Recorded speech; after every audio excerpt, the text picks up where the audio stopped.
Morning everybody, 5th of August and another day in my daily diary of looking after my wife with Parkinson's and dementia. Last night, during the night, started off okay when Angie went to bed, but at 2:10, I think it was, I got woken up with a right load of noises.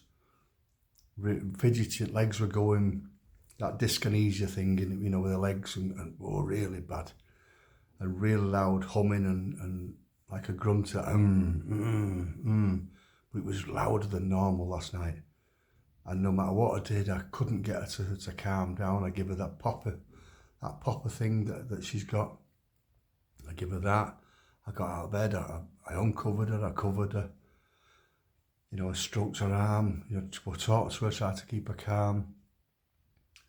No matter what I did, no, it wouldn't stop at all. It was, So I got her, she eased up a little bit. So I got back in bed. I thought, if I get back in, Devin, and just, slowly sort of, Angie, be quiet, and be sort of a low voice. My sister sent a little knitted thing. My sister, what works at the care home, a little knitted thing that has like a button on it and a bit of all sorts attached to it, what some of the residents use to fiddle and twiddle with, rather than, like Angie does with her hair. So I even give her that. That didn't make any difference. 3:50, I just said, Angie, I'm going to have to turn over. I need some sleep. I can't, So I turned over, but I couldn't sleep. So she was at it for another hour. Last time I looked at the clock, I think it was about 4:30, 4:30 something. And then she was quietening down. So a good couple of hours, really. And, now that's when I now need the second bedroom. I said to her that, in frustration, Angie, this is why we're moving, because I can now get out of bed and go into another room and get in a quiet room and just leave her to it. Because she's no danger while she's doing it. It's not dangerous, it won't cause anything. Other than getting shouted at off me. That's the only danger. I didn't shout at her last night, but that's when I have done, when I've been tired. Them's, what starts it all off. So, yeah, so I don't know. Strange. So I've given her an 8 o'clock tablet this morning. And she struggled to take them. The new care worker, I don't know what you call them really, she's coming this morning at 10 o'clock to get Angie up, washed and dressed. So we'll see how that goes. And then also we've got the granddaughter's coming over with 2 little ones, so we'll get out there. That'll be, the weather's not so good, it's blowy, but it's not like it was yesterday.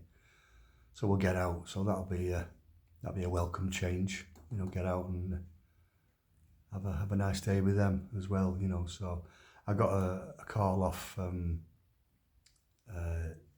the people who run the I don't know what they call the care facility, who's coming getting Angie up out of bed. So they want to come out. They're coming tomorrow just to go through a few, probably fill forms in and stuff. Even though, the first one was coming this morning. So yeah, I don't know what they'll be asking, but she said it would take about an hour and a half, so probably go through a load of stuff. Yeah, so that's for tomorrow. I got a call and all from it's a speech and therapy department, but it's not to do with a speech anymore because they've given that up now, trying to get her to speak. But it's regarding her and she's swallowing, or sometimes choking when she's swallowing. So again, she went through a load of questions with me, and what's this, what's that, does she do this, does she do that? So I'll be getting an appointment. Somebody will come out and assess Angie while she's eating and drinking, because it's like, even though things are chopped up, nice and small now, she will sort of start choking. I have to pat her back, 2 or 3 times now with every meal at least, you know, where she starts sort of coughing and choking type of thing. You know, part of Parkinson's. It's part of Parkinson's again, so I'm not really sure what they can do other than, you know, go over things and tell me what, you know, what to give her and you know, to mash it up and stuff. But I think I'm okay with all that. But you know, the more people come out, the better. You know, so we'll see what they say. But again, I've got to wait for an appointment to let me know when they're coming. When I picked Angie up at the day centre last night, again they said she's had a good day. A little bit dozy in the morning. They said she didn't sort of fall asleep, but a bit dozy. But yeah, they had her up. You know, she needed feeding with the dinner, but she ate it all. You know, the dinner and the sweet. But she joined in with the bingo again. Joined in with some exercising. You know, just the feet. You know, the feet exercising, then some arms in the air type of thing. You know, still while she sat there. Yeah. And when I picked her up, she was, what was she doing? Oh, she was sat drinking orange juice out through a straw. You know, so I'm chatting away with one of the workers, you know, so another good day she had at the centre. So it's doing Angie good. So I think she's, I think that's now why she's give up saying I don't want to go.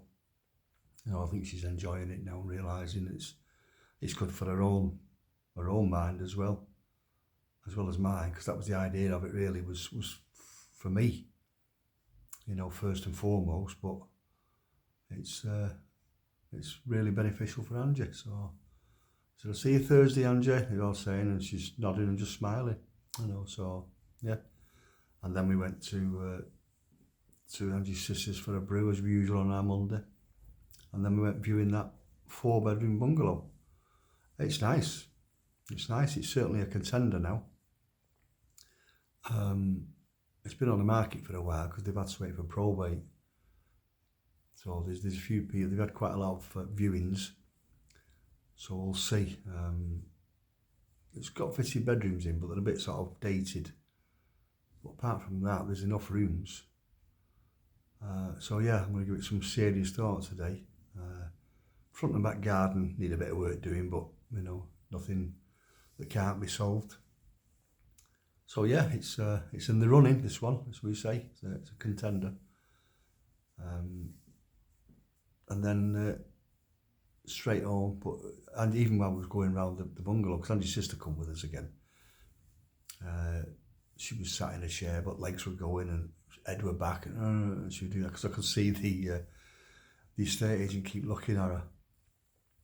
You know, so, you know, but I'm used to that now, people, you know, which I've said in the past, so it's not, what's the word I can say, I understand why people look, you know, when she's like that, and looking and glancing and turn away is okay, but sometimes when you're out, you can see people just stare like that. They just stare at her. You know, and I've noticed, we're pushing her around in a wheelchair, I've noticed other people in wheelchairs, you know, especially like if there's not so much old people, but people who have got some disability, you know, MND or anything like that, you know, and they don't look quite right. I'll just look, because it's natural, you look, but then I turn away purposely now. But sometimes you see people and they just stare, you know, when you're in a cafe, you just stare, and I think one day you're going to catch me in a off mood, and I'm going to blast you. I'm going to give you both barrels, and I will one day.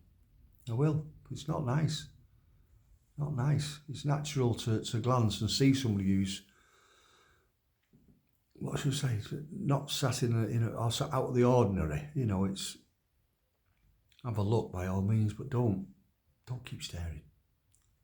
Don't keep staring, because if you do, and you catch me on a bad day, then you are going to get both barrels. I don't care where I am, you know, because it ain't nice. So please bear that in mind. You know, if you're out and about and you see people and they're not, you know, they're in a wheelchair and they're not right, just glance, but turn away. You wouldn't stand staring at somebody, you know, normally with a beard. You know what I mean? It's ridiculous. So how have I got onto that? It was a bit of a rant, wasn't it? That was a right rant. Sorry about that. But it's true what I'm saying. It's not nice. It's not nice. So, yeah. So I'll see what this carer is like when she comes at 10 o'clock. Half an hour-ish, and then I'll have Angie's breakfast ready when she's done, so she can have it and have it be fed and eaten it before that 11 o'clock cut-off time. And granddaughter said they'll probably be here about 12:30, something like that. So we'll get out and about somewhere.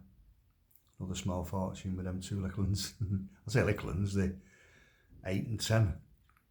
Well, I mean, that's the costly age, I think, so anyway. Yeah, so I got all my phoning done yesterday. I've got my list of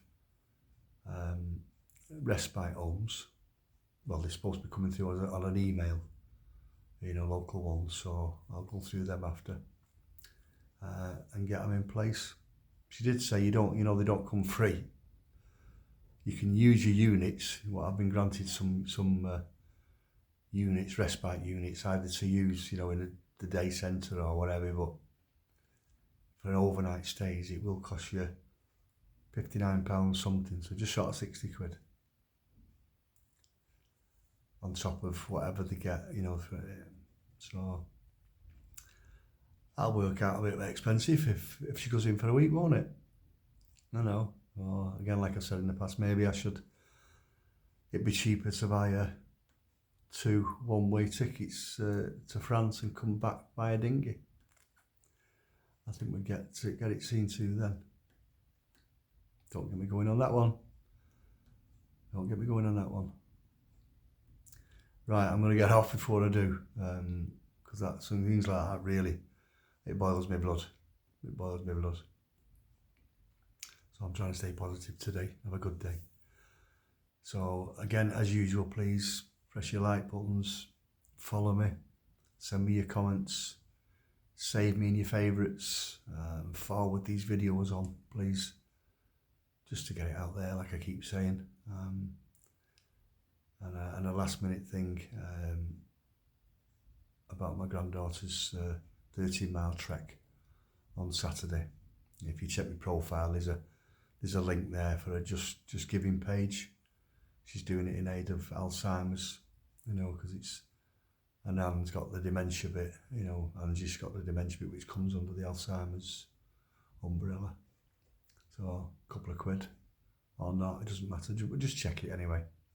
Have a read of the story that she's put, as to why she's doing it. Gives you a bit of an insight as to what Angie used to be like.